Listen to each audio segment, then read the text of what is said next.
कभी-कभी जमीन का एक छोटा सा टुकड़ा खोदने से ही इतिहास की पूरी किताबें दोबारा लिखनी पड़ जाती हैं। सोचिए, एक ऐसी लाश मिले जो 2000 साल से भी ज्यादा पुरानी हो, पर देखने में लगे जैसे बस कल ही सोई हो। या फिर जमीन के नीचे दबी हुई मिट्टी के 8000 सिपाहियों की एक पूरी की पूरी सेना जो सदियों से अपने सम्राट की हिफाजत कर रही हो। क्या हो अगर एक छोटी सी खुदाई इतिहास को लेकर हमारी पूरी समझ को ही पलट कर रख दे। आज हम ऐसी ही कुछ हैरान कर देने वाली खोजों के बारे में जानेंगे जो हमें हजारों साल पुरानी दुनिया की एक सीधी झलक देती हैं। तो चलिए, सबसे पहले उन खोजों को देखते हैं जिन्होंने मानो समय को ही थाम लिया और हमें अतीत का एक साफ सुथरा आईना दिखाया। ये कहानी शुरू होती है 1950 में डेनमार्क से। दो भाई दलदली जमीन से मिट्टी निकाल रहे थे कि तभी उन्हें जमीन के अंदर एक इंसान का चेहरा दिखाई दिया। चेहरा इतना असली और ताज़ा था कि उन्हें लगा ये तो किसी हाल फिलहाल के मर्डर का केस है। उन्होंने तुरंत पुलिस को बुला लिया। पर जब जांच हुई तो जो सच सामने आया उसने सबके होश उड़ा दिए। ये कोई आज की लाश नहीं, बल्कि लौह युग की थी, मतलब आज से कोई 2400 साल पुरानी। इसे नाम दिया गया टोलेंड मैन। दरअसल उस दलदल के पानी में ऑक्सीजन की कमी और एक खास तरह के एसिड ने उसके शरीर को हजारों सालों तक सड़ने से बचाए रखा, बिल्कुल एक कुदरती मम्मी की तरह। और ये प्रिजर्वेशन इतना कमाल का था कि उसकी त्वचा, चेहरे के भाव और यहाँ तक कि पेट में मौजूद उसका आखिरी खाना भी बिल्कुल वैसा का वैसा ही मिला। लेकिन सबसे ज्यादा हैरान करने वाली बात थी टोलेंड मैन का चेहरा। उसकी आंखें बंद थी और चेहरे पर एक ऐसी शांति थी जिसे देखकर लगता था मानो वो बस गहरी नींद में सो रहा हो। पर उसके गले में चमड़े की रस्सी का एक फंदा भी था जो इस राज को और गहरा कर देता है कि क्या उसे किसी रस्म के तहत बलि चढ़ाया गया था। अब चलते हैं एक और ऐसी जगह पर जहां वक्त सिर्फ एक ही दिन में थम सा गया था। साल था 79 AD, जब इटली का पंपेई शहर एक ही दिन में राख के नीचे हमेशा के लिए दफन हो गया। हुआ ये कि पास के माउंट वेसुवियस वोल्केनो ज्वालामुखी में एक जबरदस्त धमाका हुआ और कुछ ही घंटों के अंदर ज्वालामुखी की गर्म राख और पत्थरों ने पूरे शहर को ढक लिया। लोगों को वहां से भागने तक का मौका नहीं मिला।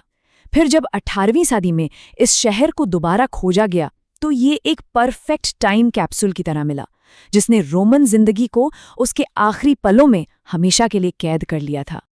अब बात करते हैं कुछ ऐसे विशाल और हैरान कर देने वाले निर्माणों की जो पुराने जमाने के लोगों की काबिलियत के बारे में हमारी सोच को ही चुनौती देते हैं। साल 1974 में चीन में कुछ किसान अपने खेतों में कुआं खोद रहे थे और खुदाई करते करते उन्हें मिट्टी की बनी एक अजीब सी मूर्ति मिली। पर उन्हें क्या पता था कि ये तो बस एक शुरुआत थी, एक ऐसी खोज की जो पूरी दुनिया को चौंकाने वाली थी। जब आर्कियोलॉजिस्ट ने उस जगह पर खुदाई शुरू की तो जमीन के नीचे से एक एक करके 8000 से भी ज्यादा आदमकद मूर्तियां निकलीं। ये पूरी की पूरी फौज थी जिसे चीन के पहले सम्राट की रक्षा करने के लिए बनाया गया था। इस टेराकोटा आर्मी में सैनिक, जनरल, तीरंदाज और यहाँ तक के घोड़े भी शामिल थे। और सबसे कमाल की बात यह है कि हर सिपाही का चेहरा और उसके हाव भाव एक दूसरे से बिल्कुल अलग है, मानो किसी असली इंसान को देखकर उन्हें गढ़ा गया हो। सम्राट का ये मानना था कि मौत के बाद भी दूसरी दुनिया में उन्हें अपनी इस विशाल सेना की जरूरत पड़ेगी। टेराकोटा आर्मी तो कमाल की थी ही, लेकिन एक और खोज ने तो मानव इतिहास की कहानी को ही एक नया मोड़ दे दिया।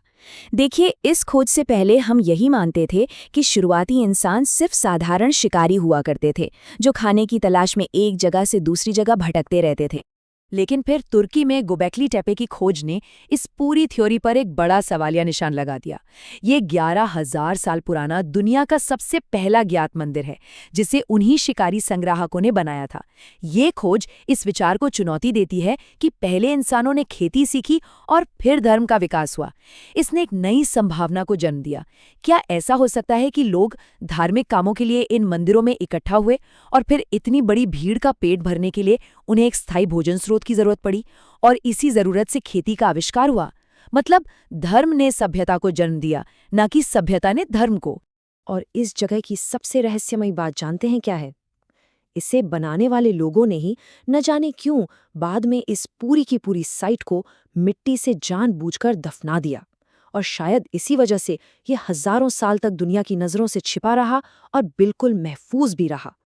अब रुख करते हैं गुफाओं और चट्टानों में छिपे कुछ ऐसे राजों की तरफ जिन्होंने हमारे ज्ञान के नए दरवाजे खोल दिए। सोचिए जरा, एक चरवाहे को किसी गुफा में कुछ पुराने दस्तावेज मिले और वो धार्मिक इतिहास की हमारी समझ को ही बदल दें। कैसे?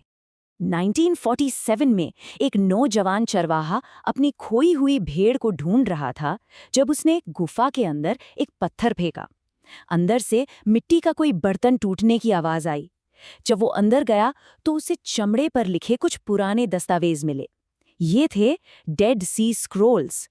बाद में यहां से 900 से ज्यादा ऐसी पांडुलिपियां मिलीं जिनमें हिब्रू बाइबल के सबसे पुराने ज्ञात वर्जन भी शामिल थे।